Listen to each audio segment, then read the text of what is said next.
what if everything you consider natural, like how you dress, what you eat, the way you speak, even your deepest, most tightly held moral convictions, what if all of that is actually just a bizarre geographical accident? Yeah, that's a wild thought to start with. Right. You look at how people behave, how we structure our modern societies, what we consider, intuitively right and wrong.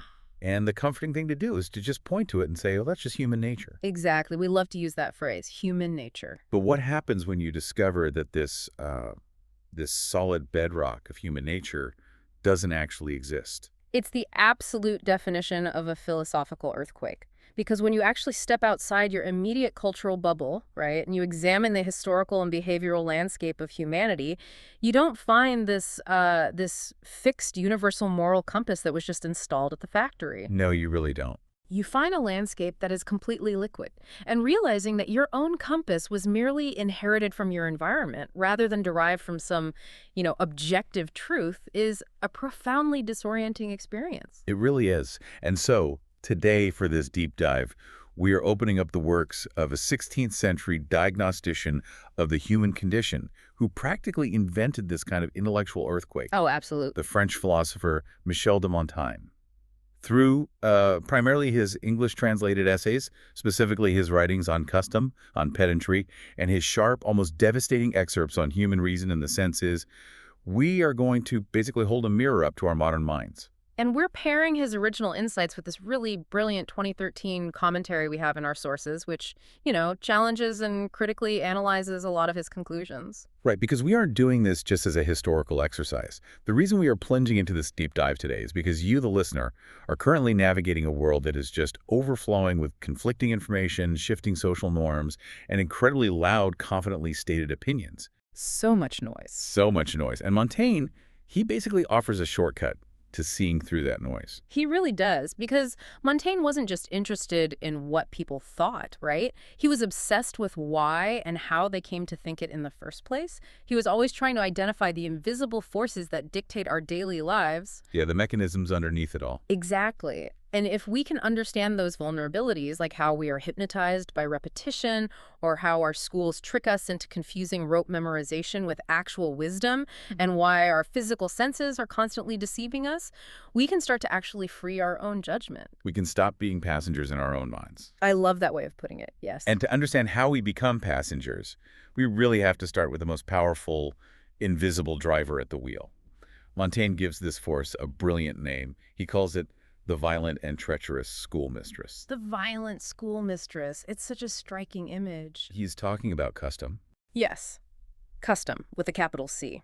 In his essay of Custom, Montaigne basically sets out to completely dismantle the idea of objective normality. He wants us to understand the precise mechanism of how society conditions the individual. And it's never sudden, is it? No, the mechanism is always gradual.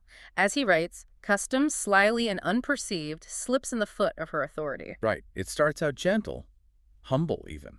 It's just this subtle shift in how things are done.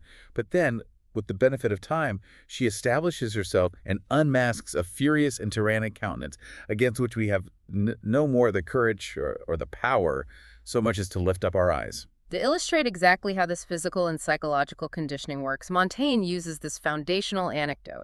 And the 2013 commentator also highlights this one for its perfect simplicity. It's the story of a countrywoman who started carrying a young calf in her arms. Oh, this story is wild. So she carries this little calf every single day, right? Every single day. And because she does it daily, as the calf grows, her body adapts to the microscopic increments of weight. Just tiny, tiny changes day by day. Exactly. And eventually, she is effortlessly carrying a full-grown ox. Which is insane. If you or I just walked up to an ox and tried to lift it, our spines would snap. It's physically impossible. It's completely impossible.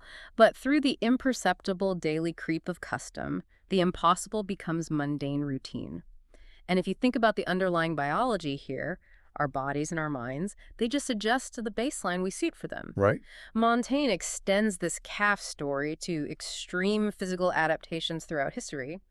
He notes how custom can condition a man to endure tremendous hardships without even registering them as hardships. Yeah, like the king he mentions. Right, King Massinissa. He was an ancient ruler who lived to an extreme old age, and he could never be convinced to cover his head. No matter how freezing or stormy the weather was, he went bareheaded. His baseline for physical comfort had just been permanently recalibrated. There's another story he tells that I love. It's about a beggar in the depth of winter. The beggar's wearing practically nothing, right? Just rags in the freezing snow. Yeah. And a wealthy gentleman, completely bundled up in furs, asks the beggar how he isn't just freezing to death out there.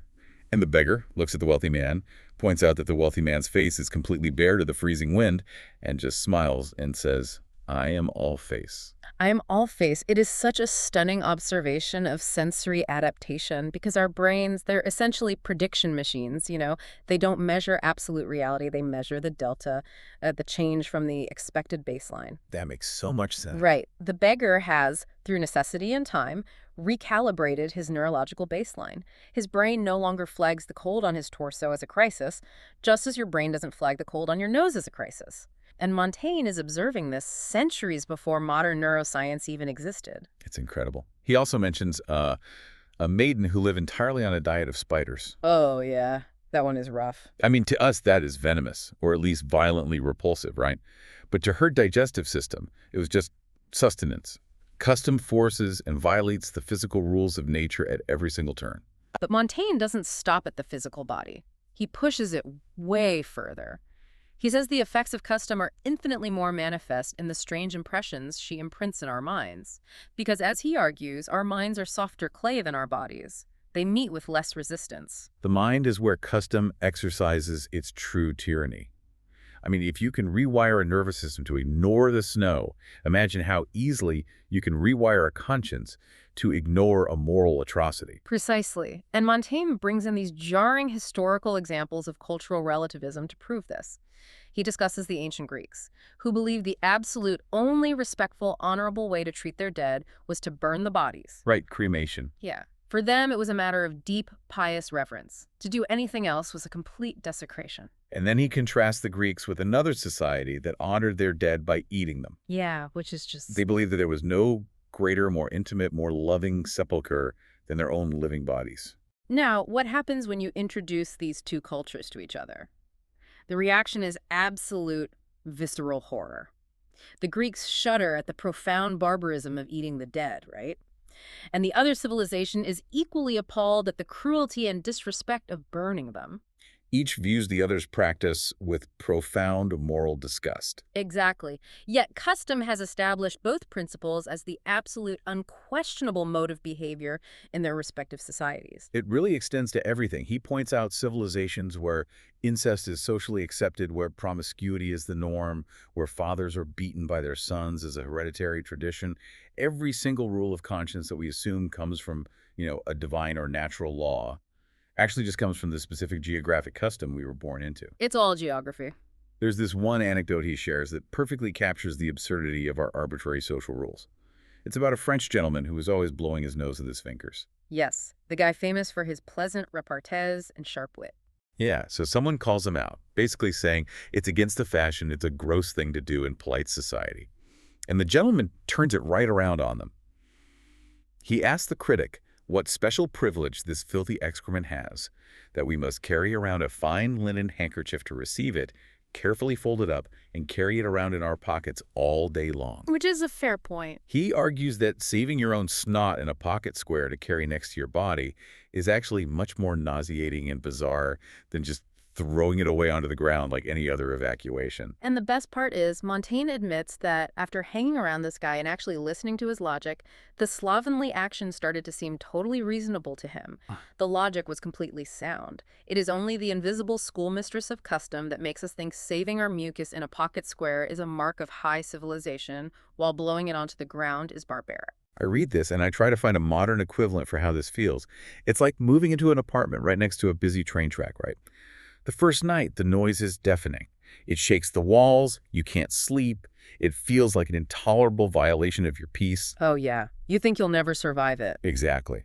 But a month later, it's just an annoyance. A year later, you don't even hear the train. Your brain literally filters out the acoustic data before it reaches your conscious awareness. You invite a guest over, the train goes by, they panic, and you just say, "What train?" Yes. Montaigne is pointing out that custom doesn't just change our preferences, it actually rewires our sensory and moral baseline, so we no longer perceive the intrusion. But here's the terrifying question we have to ask. If custom blinds the eye of our judgment so completely, is anything we do actually derived from nature? Or is it all just a socially inherited script? This is exactly the crisis Montaigne wants us to confront. He explicitly states that human reason is just a tincture infused into our manners. We suck it in with our mother's milk. Wow, a tincture. Right. The face of the world presents itself in a certain posture to our first sight, and we just blindly follow the track. As Montaigne puts it, whatever is off the hinges of custom, we incorrectly believe to be off the hinges of reason. And God knows how unreasonably for the most part. So we assume our current way of life is highly logical, when really we're just suffering from a collective, multi-generational Stockholm syndrome induced by custom. Exactly. And this brings us to an incredibly urgent diagnostic comparison with the 21st century. Because our mission today is to map Montaigne's violent schoolmistress onto the modern phenomenon of manufactured consent, specifically regarding mass propaganda and regulatory capture. Let's unpack this, because Montaigne says custom seizes and ensnares us so completely that we lose the ability to weigh the things it enjoins. We can't even critically evaluate the rules we are following because they are the very water we are swimming in. Think about the modern citizen. We live in a highly complex system where corporate capture of government agencies is rampant. The industries being regulated, whether it's pharmaceuticals, agriculture, or finance, often functionally control the regulators. Right, through lobbying, the revolving door of employment, campaign finance. Exactly. Yet, this profound structural corruption is widely accepted as simply the way things are. It's considered standard political procedure. It is the modern train track outside our window. And then you have mass propaganda campaigns, right? Sometimes funded by the public pocket or state-funded manipulation. We scroll through algorithmic feeds meticulously designed by behavioral psychologists to pacify us, enrage us, or direct our purchasing and voting habits. And what do we call it?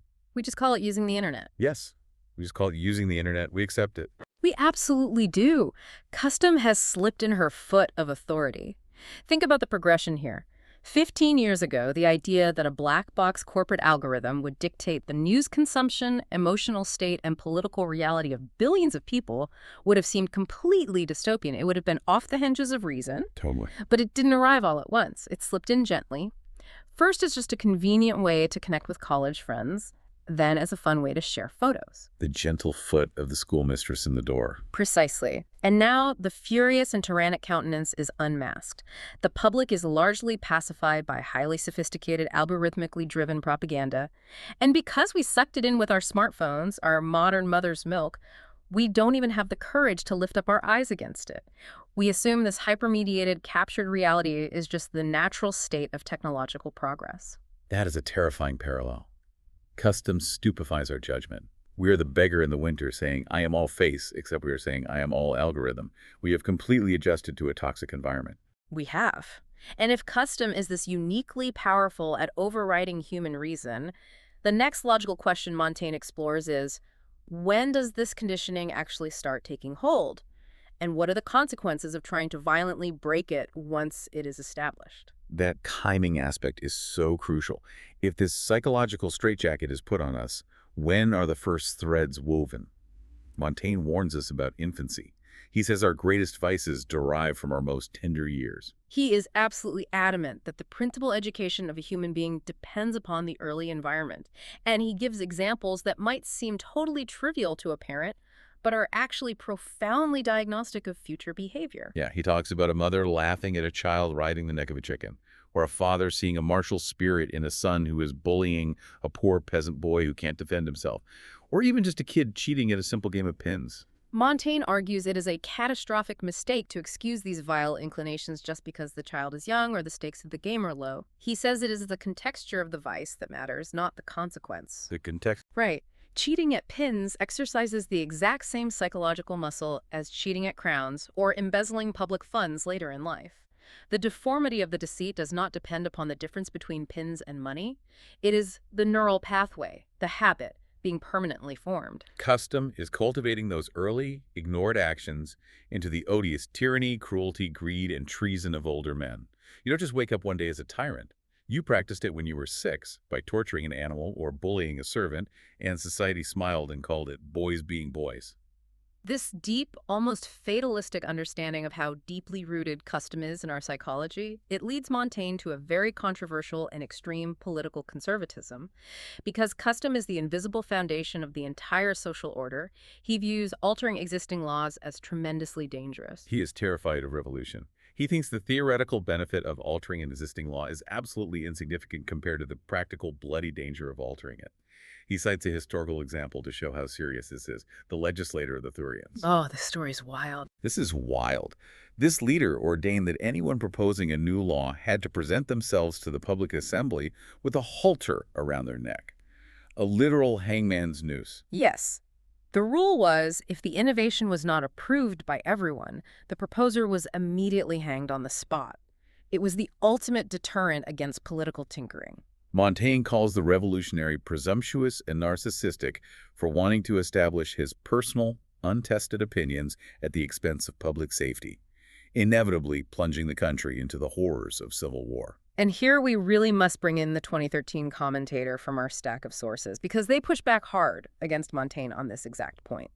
The commentator writes that they agree with Montaigne on the immense power of custom, but they are less than enthusiastic about his argument that we should all just accept the status quo out of fear. The commentator makes the obvious modern objection, right? What if the status quo is intolerable?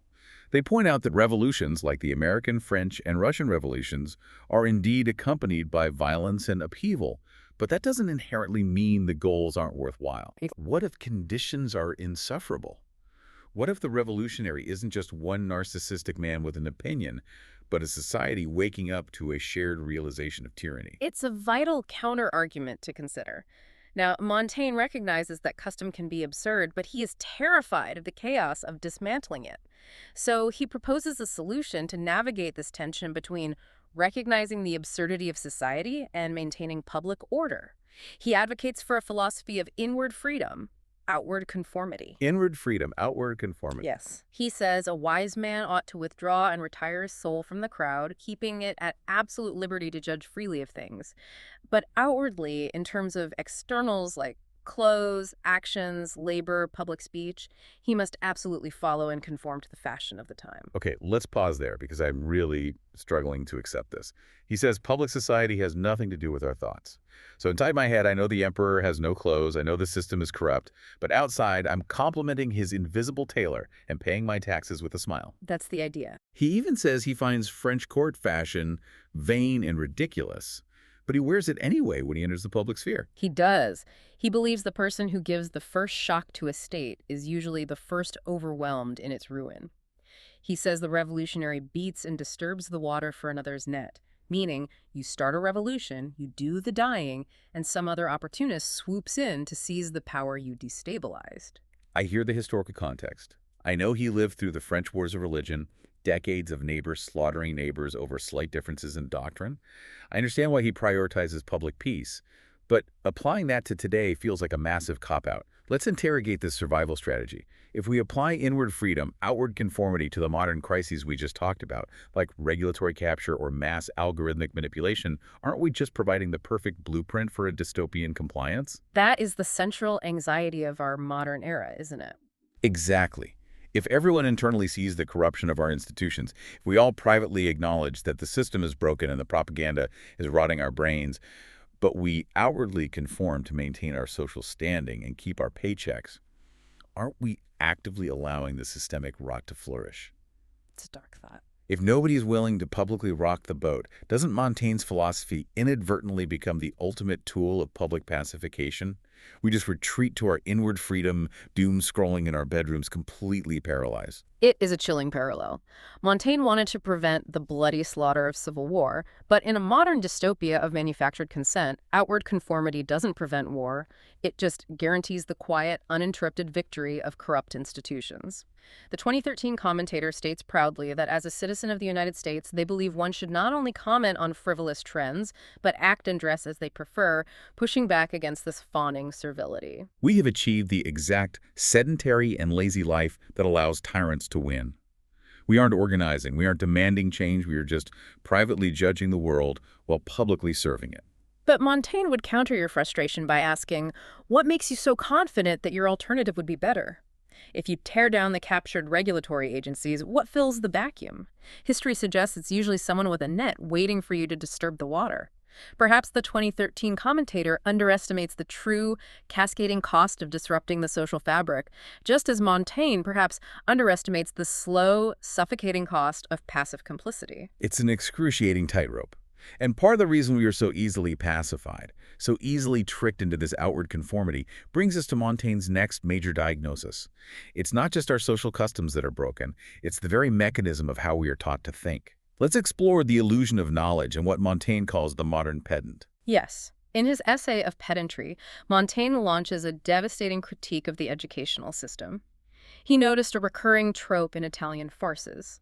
The fool of the play was almost always represented by a pedant, a rigidly academic, overly learned teacher. Right. Montaigne wondered why this was a universal joke. Why would a mind enriched by so much knowledge, so many books, possess such a gross, vulgar, and incompetent understanding of the real world? He shares a theory from a friend who suggested that to make room for the great massive ideas of other men, a man's own native brain must be squeezed into insignificance. Now, Montaigne actually disagrees with that specific, literal physics of the brain, arguing that the soul should stretch as it fills, but he absolutely agrees the end result is disastrous. He uses a brilliant metaphor to describe this phenomenon. He says pedants are like birds who fly abroad to forage for grain and brought home in their beaks without tasting it themselves, just to spit it out and feed their young. They don't digest the knowledge. They just hold it to the tip of the tongue. And there is an anecdote he uses here that had me laughing out loud because it's so incredibly relevant today. The story of the rich Roman. Yes, Calvisius Sabinus. It is a legendary example of superficial learning. So there's this incredibly wealthy Roman guy, Sabinus, who goes to tremendous expense to buy highly educated servants. Slaves, essentially, who were experts in different fields. One for Homer, one for Hesiod, one for lyric poetry. Right. He keeps them constantly attending him at dinner parties. Yeah. Why? So that if a conversation starts about poetry or philosophy, these servants can whisper a quote from Seneca or a verse from Homer into his ear, and he could repeat it to his guests. He literally bought other people's memories, and he falsely believed their knowledge was his own because he owned the men who held it. It perfectly encapsulates the illusion of knowledge. Montaigne makes a razor-sharp distinction here that we still fail to make today. He notes that we are always eager to ask if a man is more learned. Does he know Greek or Latin? Can he recite poetry? But we never ask the vital question. Is he better learned? Has his soul grown better or more discreet? We labor only to stuff the memory with facts, and we leave the conscience and the understanding completely empty. It's like someone who owns a massive, stunning library, floor-to-ceiling books, but they have only ever read the dust jackets so they can sound smart at cocktail parties. Or Montaigne's other analogy, the man who needs fire, so he goes to his neighbor's house, finds a great warm fire there, and just sits by it warming himself, completely forgetting to carry any fire back to his own home. That is the crux of the issue. If the knowledge is not digested, incorporated, and utilized, if it doesn't fundamentally change your character, it is useless. In fact, Montaigne goes further. He says knowledge without judgment is actively injurious. It is a dangerous weapon in an unskillful hand. Let's map this onto the modern digital era, because this is where Montaigne's 16th century critique hits frighteningly close to home. We are currently living through a phenomenon that psychologists call the reverse Flynn effect. The reverse Flynn effect, yes. For decades, global IQ scores were rising. That's the Flynn effect. Yeah. But recently, in several developed nations, we are seeing a recorded decline in fluid intelligence, problem solving, and critical thinking. And this decline is happening precisely when we have access to more information than any generation in human history. Exactly. We are the ultimate pedants. The internet has given us the servants of that rich Roman. We have Google in our pockets. We can instantly pull up a quote, a statistic, a historical date, a viral headline. We are exposed to infinite data fragments every second of the day, but we digest nothing. We have become the birds foraging for grain. Yes. We don't have the attention span to read past the headline. We go on social media, we forage for a grain of a talking point, we hold it in our beaks, and we spit it out at our followers to prove we are engaged. We confidently parrot trending opinions, but we completely lack the underlying theoretical understanding or the intellectual stamina to defend those ideas if questioned. Montaigne writes, "We can say, Cicero says thus, these were the manners of Plato. These are the very words of Aristotle. But what do we say ourselves? What do we judge? A parrot would say as much as that. Today, the names have changed, but the behavior is identical. Today, it's this influencer said thus, this viral thread said that. We take other men's opinions upon trust. Are we just producing a society of highly trained parrots? We recite the jargon of the day, political jargon, therapeutic jargon, economic jargon. But if you press someone on why they believe it, they just link you to someone else's article. And this ties directly back to our vulnerability to the mass propaganda we discussed earlier. If you only have memory and no independent judgment, you cannot evaluate the custom that is being forced upon you. You are easily captured by whatever narrative is loudest. Montaigne shares a historical irony that perfectly illustrates this trap. When the Goths overran Greece, someone within the invading army convinced their leaders to intentionally preserve the Greek libraries. I found this story incredible. Why would a barbarian horde intentionally protect the cultural heart of their enemy? Because the Gothic strategists believed that keeping the Greeks tied to their books, focused endlessly on the study of letters rather than military affairs or physical action, would keep them sedentary, lazy, and pacified. They realized that academic studying, when disconnected from real-world application, actually diverted the Greeks from active hostility. That is staggering. The Greeks were pacified by their own libraries. Does that mean our modern doom scrolling, our endless obsessive consumption of content and information is the exact sedentary trap the Goths used? We feel like we are politically engaged because we are reading furious tweets about government corruption, but actually we are completely neutralized by the act of reading itself. That is the terrifying implication. The study of letters without action softens and untempers the courage of men. We mistake being informed for being active. So, if the pedantic method of education stuffing the memory and pacifying the body is fundamentally broken, what is Montaigne's alternative? How do we build an education system that stretches the soul instead of just stuffing the memory? Montaigne is brutal about the system of his time. He uses a Perigordian patois term, letter ferrets, which translates to letter marked.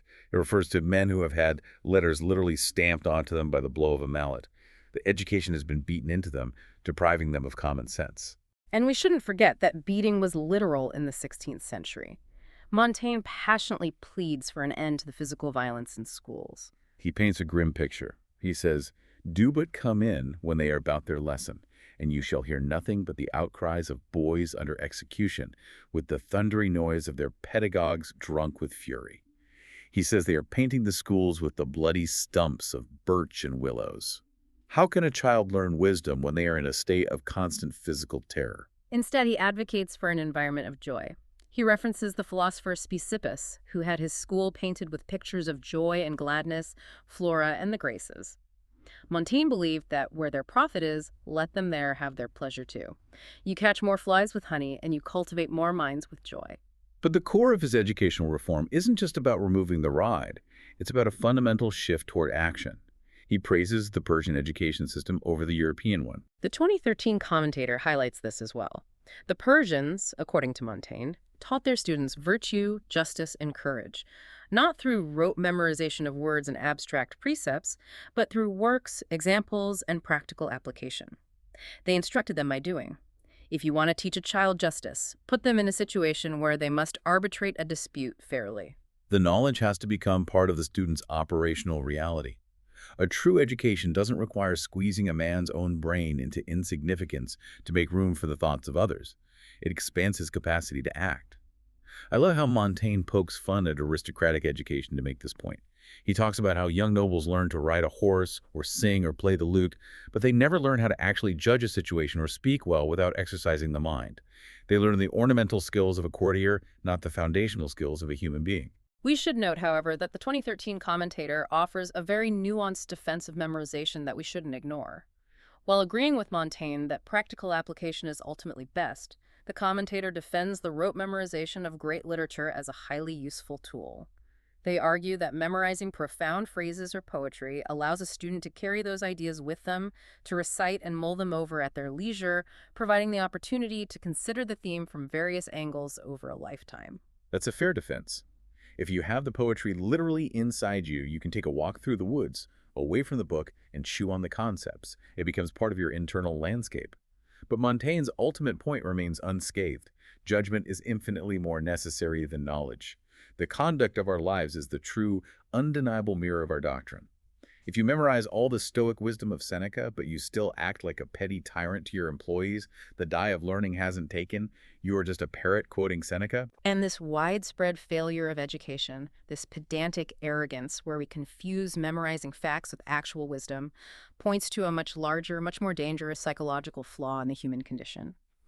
Montaigne believes this arrogance is merely a symptom of our deepest vulnerability. Which brings us to the core of his philosophy: human presumption and the arrogance of man.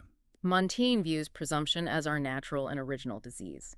He looks at humanity and sees a creature that is, objectively, the most wretched and frail of all animals, and yet, paradoxically, the proudest. He doesn't pull any punches describing our physical reality. He says we are nailed and riveted to the worst and deadest part of the universe, in the lowest story of the house. We are bound by gravity to a rock, vulnerable to disease, requiring constant maintenance just to survive. Yet, in our imagination, we place ourselves above the circle of the moon and bring heaven under our feet. We actually convince ourselves we are literal gods. It is the ultimate vanity of imagination. We withdraw ourselves from the crowd of other creatures, and we presumptuously carve out shares of faculties for animals. We distribute portions of force, instinct, and intelligence to them as we see fit, always assuming our own absolute superiority. We look at a horse or a dog and say, they operate on pure instinct, whereas I operate on divine reason. And this leads to my absolute favorite quote in the entire stack of sources. It is a moment of pure genius, the cat paradox. Montaigne writes, "When I play with my cat, who knows whether I do not make her more sport than she makes me." It is a brilliant, disarming moment of epistemological humility. I mean, let's really think about the psychology of this moment. You sit there on the floor, dangling a piece of yarn on a stick. You watch the cat jump forward and you think to yourself, look at this simple, stupid animal, so easily manipulated by a piece of string. I am the master of this interaction. But Montaigne forces you to flip the perspective. What is the cat perceiving?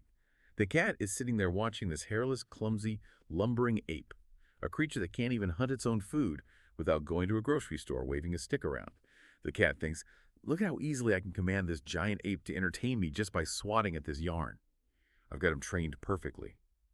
We literally cannot comprehend the internal motions or the inner lives of animals, yet our fragile human pride requires us to assume they are mindless automatons. Why do we need to feel superior to a cat? Because if we admit that the cat has a rich, inner, perhaps even mocking life, it threatens our entire cosmological hierarchy. We need to be at the top. And Montaigne argues this blinding arrogance extends to how we philosophize about the universe itself. There's a profound danger in over-philosophizing, in thinking human reason can solve the mysteries of existence. He quotes Callicles from Plato's Gorgias, who argues that the extremity of philosophy renders a man brutish, an enemy to civil conversation, and utterly unfit for normal human pleasures. If you dive too deep into the abstract, trying to map the cosmos with a human brain, you lose your connection to the practical, tactile reality of being a human being. We get so lost in our own intellectual sauce that we forget how to live. So what is the root cause? Why are we like this? Why are we so desperate to elevate our own intellect and be the masters of the universe? Montaigne views this as driven by the oldest vice, pride. He says the thirst for knowledge and the specific desire to be more wise than we were designed to be was humanity's first ruin. He connects it to the original sin of Eden. We wanted to know too much. We wanted the knowledge of gods. Montaigne suggests that simplicity and embracing the doctrine of ignorance, as Socrates did, is a far safer, more honest path. Socrates realized he was the wisest man in Athens only because he was the only man who knew that he knew nothing. Okay, I am following the logic. Our reason is constantly hijacked by the invisible conditioning of custom. Our education just turns us into parrots reciting the opinions of others, and our towering intellect is just a bloated balloon of unwarranted pride. But let me play the skeptic here. Even if my reason is flawed, surely I have a bedrock I can rely on. I can trust my own physical body. I can trust my senses. Seeing is believing, right? If I touch a table, I know the table is there. And here is where Montaigne rips the final, most terrifying rug out from under us. He targets the very foundation of empirical reality, the treachery of the senses. He readily admits that all human knowledge is ultimately conveyed by the senses. They are our masters. If we lack the sense of sight or the sense of hearing, our entire scientific reality would instantly collapse. We wouldn't even know what data we were missing. Science begins by the senses and is ultimately resolved into them. Yes. If your inputs are flawed, your outputs, no matter how rigorous your logic, will be flawed. And the terrifying truth, Montaigne points out, is that our physical senses constantly, routinely, and demonstrably deceive us. He gives these incredibly simple physical illusions to prove it. Here's one you can do right now. If you cross your middle finger over your forefinger, so your fingers are twisted, and you roll a small object, like a pea or a musket bullet, between the crossed tips, your tactile senses will vividly and questionably report to your brain that you are holding two separate objects. Your sense of touch is lying to you. Yeah. You literally have to use your vision to correct your sense of touch. He also mentions classic optical illusions. When you are on a ship at sea and you look at a distant mountain range, it looks exactly like an island. Or when the ship is moving rapidly, the landscape on the shore seems to be flying backward while the ship feels completely still. The senses are entirely falsifiable, they contradict each other, and they contradict reality. So this creates a massive epistemological panic. If my data inputs, my eyes, ears, and touch, are fundamentally broken, how can any scientific or philosophical output be considered objectively true? Montaigne outlines how different ancient philosophical schools handled this exact panic. The Epicureans looked at the flaws of the senses and concluded that if the senses are false, we can have no certain knowledge whatsoever. The Stoics went even further and said the senses are so false, so utterly unreliable, that they can't furnish us with any manner of knowledge at all. So the inevitable conclusion of both schools is that there is no absolute science. Nothing can be known for certain. We are just guessing in the dark. And then you have the Pyrrhonian skeptics who take this realization to its ultimate radical extreme. The Pyrrhonians looked at the epistemological panic of the other schools and said, "You are panicking because you think you need to know the truth to be happy." The Pyrrhonians offered a radically different mechanism for psychological peace. It's called epike, the total suspension of judgment. How does that actually work in practice? If you say the snow is white, a Pyrrhonian will construct a perfectly logical sensory argument that it might actually be black. Not because they genuinely believe it's black, but to prove that human reason can defend any illusion. If you say you doubt something, they will argue you cannot even determine for certain that you doubt. They paralyze the intellect with equal and opposite arguments. By doing this, the mind finally gives up the desperate, exhausting, ego-driven need to be right. And in that surrender, in refusing to commit to any belief, they claimed you find absolute tranquility. You stop fighting the world. My mind is blown by the sheer commitment to that bit. But I'm also highly skeptical of how you actually live that lifestyle. If my senses are lying to me and my reason is hijacked by the violent schoolmistress of custom, how do I go to the grocery store? Do I just sit paralyzed in a chair forever, refusing to believe the chair exists? It sounds like a recipe for madness, not tranquility. That is the danger of pure skepticism, but Montaigne synthesizes all of this into a profound, livable solution. You don't freeze, you accept your limitations. He advises us to let ourselves be carried by the swing of the world without obstinate inquisition. You live your life, you follow the customs outwardly to maintain peace, but internally you remain incredibly flexible. You don't attach your ego to your opinions. By clearing the soul of rigid prejudice and acknowledging our natural sensory and cognitive weakness, we become what he calls a blank paper. A blank paper. Yes. We become more docile, more humble, and infinitely more open to genuine truth rather than falling into pedantic dogmatism. You don't claim to possess the absolute truth of the universe. You just navigate the appearances as best you can with grace, humor, and profound humility. Wow. Okay, we have covered an immense, challenging amount of ground today. Let's trace our steps back. We started by seeing how custom shapes us into accepting the absurd, how the violent schoolmistress slowly tightens the threads until we don't even realize we're wearing a straitjacket, whether it's eating spiders or accepting mass propaganda. We've seen how our educational systems and our modern internet habits turn us into foraging parrots, carrying borrowed knowledge in our beaks without ever digesting it. And we've explored how our towering human presumption is built on the incredibly shaky, deceptive foundation of our flawed physical senses. It is a deeply humbling diagnostic of the human condition. But I believe it is also incredibly freeing. When you realize how little you actually know, you are freed from the burden of having to defend it. I encourage everyone listening to observe their own internal monologue today. Notice the moments when you say, "I know this for a fact," or "This is just common sense." Pause in that moment and ask yourself the Montaigne questions. Did I actually learn this, or did I just memorize it from a headline? Is this objective nature, or is this just the specific custom of my geography, my algorithm, my era? It changes everything when you start routinely interrogating your own baseline. I want to leave you with a final lingering thought today, going right back to where we started this entire journey. If your deepest moral beliefs might merely be geographic accidents of custom, and your loudest, most confident knowledge is just a collection of borrowed phrases from other people, what single truly original truth can you actually claim as your very own today?